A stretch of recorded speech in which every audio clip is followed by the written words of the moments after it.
I've talked about this a few times before,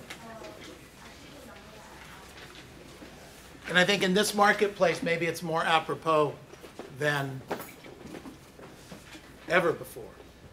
Are listings the name of the game right now? Yes. Okay. And yet, sometimes we're stopped from picking up the phone and approaching a seller. Not all of us, but some of us, okay? So I wrote down here the start that stops most people. The start that stops most people. Now, maybe you're okay with it with expireds, but you don't do really well with for sale by owners. Maybe some people don't call past client and sphere because they think they're begging for business or asking their friends for business. So it's that first step, it's that start that we have difficulty doing, and it's not all people and it's not all situations. But can anyone relate to what I'm saying here? Do you guys, Yes. should we talk about something else? This is good? This is good. This is good. Okay, good. All right. So I wrote down here what stops most people is the first step. It's that little step that separates abundance from failure. Abundance from failure.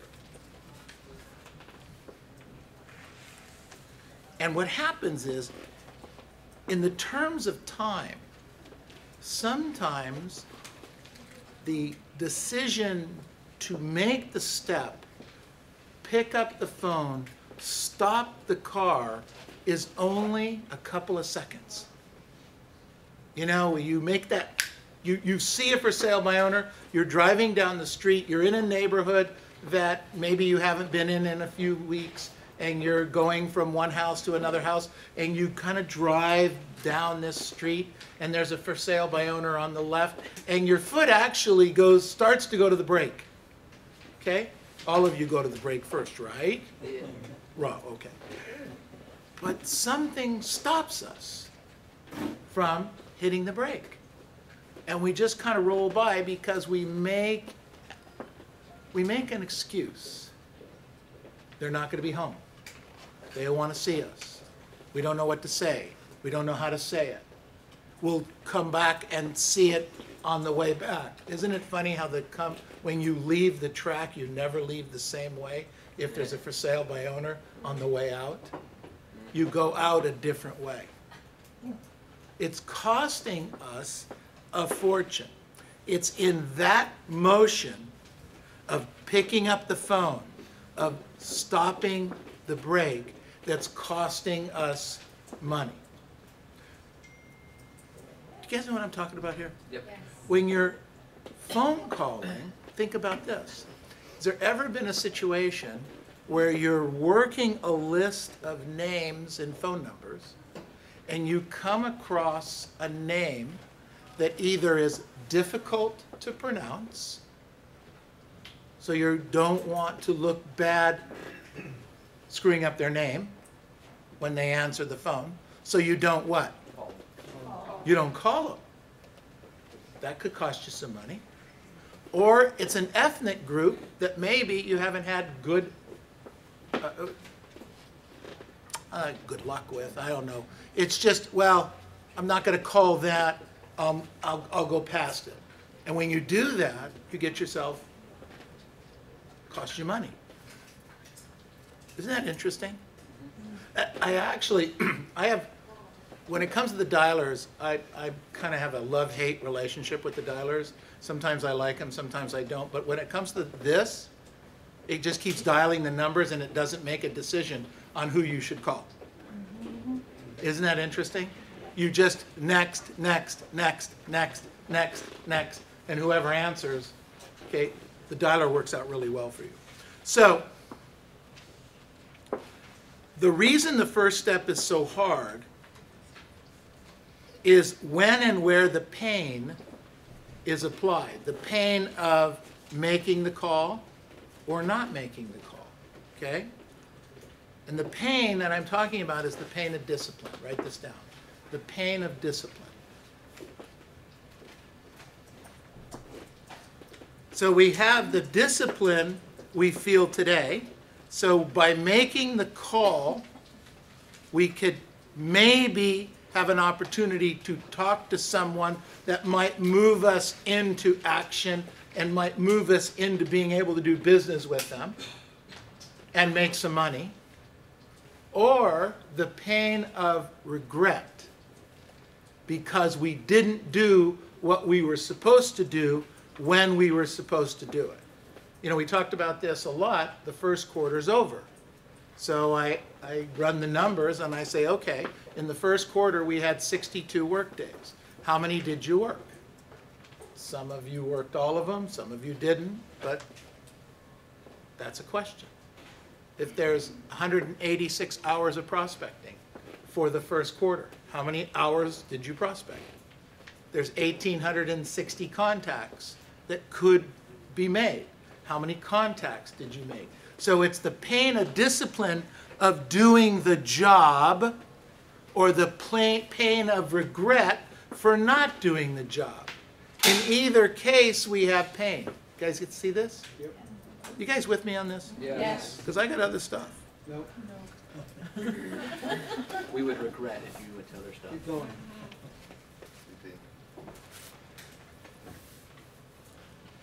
So the pain of discipline we get over pretty quickly, but it's a now pain, like running. Okay, getting up in the morning, the discipline of getting up, getting your tennis shoes on, getting your work shoes on, you know, getting your running outfit on, and then going out and running early in the morning. There's that pain of discipline. You guys with me? Yeah.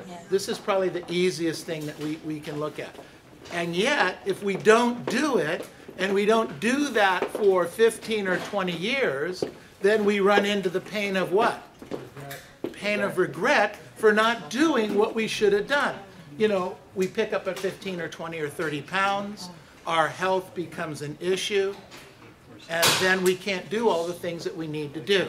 So what's better for us, the pain of discipline or the pain of? Discipline. Well, discipline for some, but not so much for others. So something I came up with a couple weeks ago when I was working with attitude, approach, and expectation. And I kind of wanted, I think if you guys will work on this, that you'll be able to move into some action here into the second quarter. So I wrote down here, break your day into smaller increments of time. Break your day into smaller increments of time. Break your day into smaller increments of time. See, what I had thought of here is that maybe we can only focus ourselves for 20 minutes at a time. If I say to you, prospect for an hour, or prospect for 3 hours, and make 30, 40 contacts in those 3 hours, you hear me, you want to take action, but after the first 30, 40, 50 minutes, did you lose some focus? Hello? Yes. Yes. Did you start to lose a little discipline? Yeah. When you started, you had the best of intentions, but you got a little off track. And as the 3 hours moves along, you get more and more and more off track, and then you start to regret feeling bad at the end of the 3 hours that you didn't do what you were supposed to do. Well, if you compound that times 5 days a week, now we should have been talking to 150 people for the week. 30 contacts a day, 5 days a week is 150 people. But because every day we started diminishing our contacts, instead of hitting 30 a day, we hit 20 or 15. Or you guys, can you relate to this? Yes. Yes. So here's what I was talking to a few agents about. What if you focus yourself for 20 minutes? Almost any one of us can focus for 20 minutes at a time. So I'm going to start at 9 o'clock this morning. I'm going to have all my phone numbers for the day in front of me, okay? Whatever I was planning on doing, I'm going to have them in front of me. I'm going to be able to load my machine up. But I'm going to start with 20 minutes, and I'm going to take my attitude, my approach, and expectation and move it to the highest level. I'm going to have my script right here, and I'm going to make a promise to myself for 20 minutes. I am going to use the script verbatim. I'm not going to go off the script. And I can do, now, can you do that for 20 minutes? Yes. Hello? Yes. Only 20 minutes, okay? You can do that for 20 minutes. And at the end of 20 minutes, now think about it. Your energy's really high because you know you're only going to be doing this for 20 minutes. And your focus is really high because we're only doing this for 20 minutes. So at the end of 20 minutes, you stop calling, you make notes, you've made notes, so you circle this information, and now you can put it down, you can say, I need to follow up, I need to do a CMA, whatever it is, but no computer, no cell phone, no software, no nothing, 20 minutes of straight calling, okay? Now, can you guys do this? Yes. Could you do this when we're, so we're going to break, we'll be done with this in a few minutes, and then we're going to go into advanced script, and then right after advanced script, block out an hour, and the first part of the hour for 20 minutes, just focus on this, okay? Don't leave, don't go to another office, don't go back to Covina, stay here. You don't have phone numbers, I guarantee, if you have your cell phone, you have phone numbers, okay? If you have your cell phone, you don't have to go to Brea. You can do it from right here, okay? Because you don't want to lose the focus and leave the environment. So 20 minutes. Then at the end of 20 minutes, write down your notes, write down your thoughts, kind of grade yourself. How'd you feel about it? How did you do? Take a 10 or 15 minute break, and then put another 20 minutes in. So you have two 20-minute periods during a 60-minute time. So yes, you've only put in 40, 45, or 50 minutes, because some agents, they want to be overachievers. They don't put in 20 minutes, they put in 25 minutes, okay? But now you've got a 40 to 50 minute hour at a super high level of attitude, approach, and expectation. Because why we're not getting the business comes from not the fact that we're not making the calls, although that's part of it. The other part is we're not paying attention. There's too much distracting us. Does this make sense, you guys? Yes. See, you could focus in on this. And it's not that we do 186 hours of prospecting. It's that during that period of time, we generate 2 or 3 or 4 really good, valuable leads. And we have the energy to follow it up and the focus to be able to follow it up. We've got to do this. We've got to focus in on this. And this is the conversation that I'm talking to the coaches about. So don't allow anyone to distract you during the 20 minutes. Have your computer turned off. Have your cell phone turned off.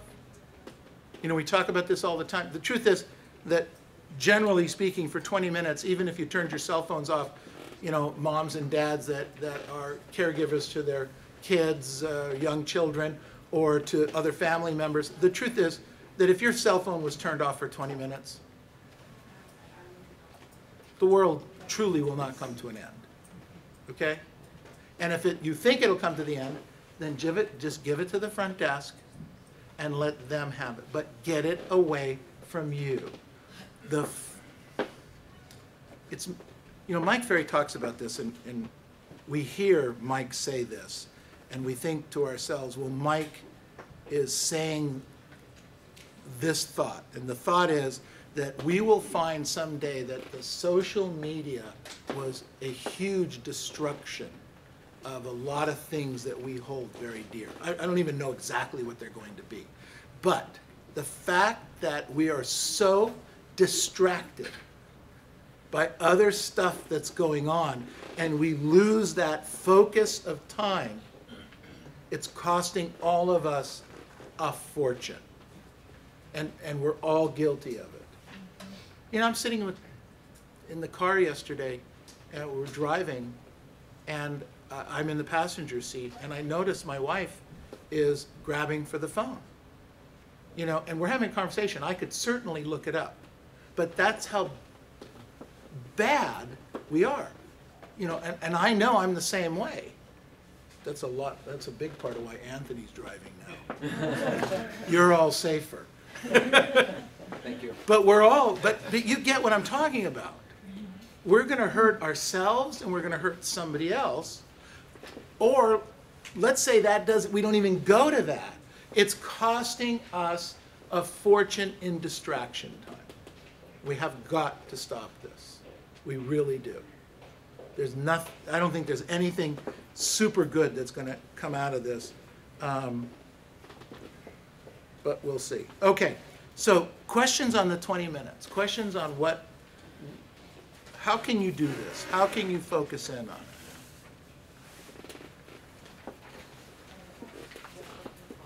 Help me help you. Do you see the 20-minute can help? Yes. Can it help move you? Will you commit to, when this is done, to doing a 20-minute segment? You guys, hello? Yes. Okay. 20 minutes. After the advanced script class, 20 minutes of calling. No distractions. See, I believe that if we can take this simple idea and we can move it into 2 20-minute periods per hour, and we can then build a little bit of discipline like we were talking in the beginning, move the 2 20-minute segments to 4 20-minute segments in 2 hours. That's going to be more valuable to you than 3 or 4 hours of distracted calling. You'll get more out of it. You know, it's like the doctor was saying to me last week. I was so proud when I went into the doctor's office, and he says to me, "So you're exercising now, you know, because you lost a little weight, you lost some inches." And I go, "Yeah, you know, I'm doing 4 hours a day, or excuse me, 4 miles a day, at least 3 or 4 days a week, and I'm feeling really good about myself." Okay? And he says to me, "Is that all?" Now I'm feeling good. And he says, "Is that all?" I said, "Well, what are you talking about?" He says, "Well, you're not helping your heart. And the whole idea here is the heart is a muscle. And you exercise a muscle by putting strain on the muscle and then releasing, and putting strain on the muscle and releasing. That's what builds muscle." You guys with me on this? Yeah. Okay, well, the same rule applies for the heart. And so what I'm doing is I'm walking fast, and I'm losing some inches, et cetera, but I'm not getting my heart rate really above 100, 110, okay, at all. And to do any good, I need, at my age, to be like 120, 125 for 20, 30 minutes. So instead of going out for 4 hours walking, he says, do 2 hours, or do 2 miles, do 2 miles, okay, and then do 20 minutes. So the last 2 miles were taking me 40 minutes, let's say, 45 minutes, but I can do them in 20 minutes, 25 minutes. And the result is much, much better, okay? I am going to be healthier and stronger, the heart will be healthier and the heart will be stronger, and I'm saying the same rule applies for what we're trying to do with our contacts. Shrink the amount of time that you're prospecting, but intensify the prospecting that you're doing in the time with no distractions and your attitude, approach, and expectation. You guys with me on this? Yep. Okay? See, I think you'll be less bored. And if you're less bored, it'll be more fun. And if it's more fun, you will get more results from this. This making any sense here? Yes. Okay? Because it's really not, we're not in the contact business. We're in the appointment generating business, and then we're in the lead follow-up business right after that. Okay? And sometimes we're just spending way too much time, and we could shrink it a little bit. So remember, my conversation to a lot of you a few months ago was to build your business, we need to take our business and make it smaller to make it bigger. Make it smaller to make it bigger. We don't have to work from Arcadia to Moreno Valley. We should be working 2, 3, 4 cities instead of 25 cities. You know, everything along the 60 freeway, you know, from here to Palm Springs isn't necessarily your marketplace. Okay? So to get bigger, to do more transactions, get smaller. Same thing here. To get more good leads, focus in with your intensity, your focus, your intensity, your attitude, your approach, and expectation for that period of time. And I think we're going to end up with more business because, as I started, I will end. Listings are the name of the game. Stop fooling around with the buyers and continue to go out and look for more listing leads that you can turn around and get listings from. Everybody with me on that? Yeah. Now let's go out and have a fabulous week. Thank you very much.